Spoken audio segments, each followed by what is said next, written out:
কুড়িগ্রামের রাজারহাট উপজেলার petrol pump সংলগ্ন এলাকায় সকালে বালু ভর্তি একটি ট্রাক নিয়ন্ত্রণ হারিয়ে রেল লাইনের ওপর উল্টে পড়লে কুড়িগ্রামের সঙ্গে রেল যোগাযোগ সাময়িকভাবে বন্ধ হয়ে যায়।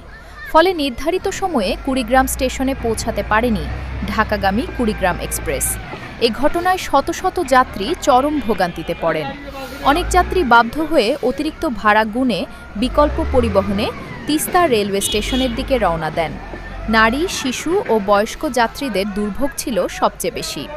কুড়িগ্রাম রেলওয়ে স্টেশনের ইনচার্জ কণিকা জানান, ট্রাকটি রেল লাইনের ওপর উল্টে পড়ায় লাইন ব্লক হয়ে গেছে। ট্রাক অপসারণের কাজ চলছে এবং দ্রুত ট্রেন চলাচল স্বাভাবিক করতে প্রয়োজনীয় ব্যবস্থা নেওয়া হয়েছে। ঘটনাটি ঘিরে যাত্রীদের মধ্যে ক্ষোভ ও উদ্বেগ দেখা দিয়েছে।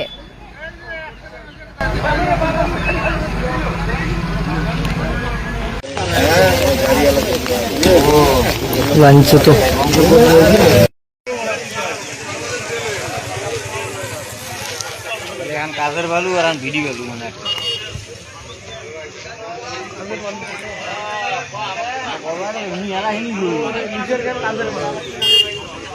দোস্ত নিচের গান কাজের ভালো আর গান ভিডিও সোরের কামেন্ট বুঝ নেই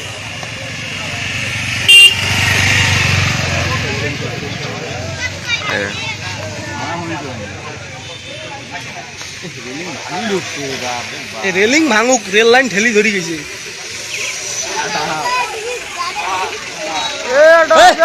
অটো গান দিস না, পাঁচ পাকে গাড়ি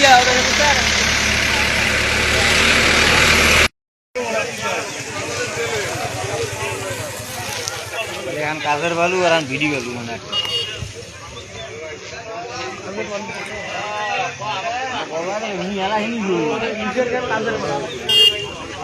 দোস্ত নিচের গান কাজের ভালো আর গান ভিডিও সোরের কামেন্ট বুঝ নেই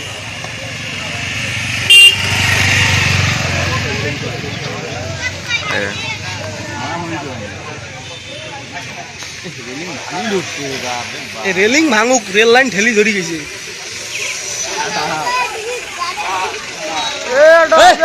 অটো গান দিস না, পাঁচ পাকে গাড়ি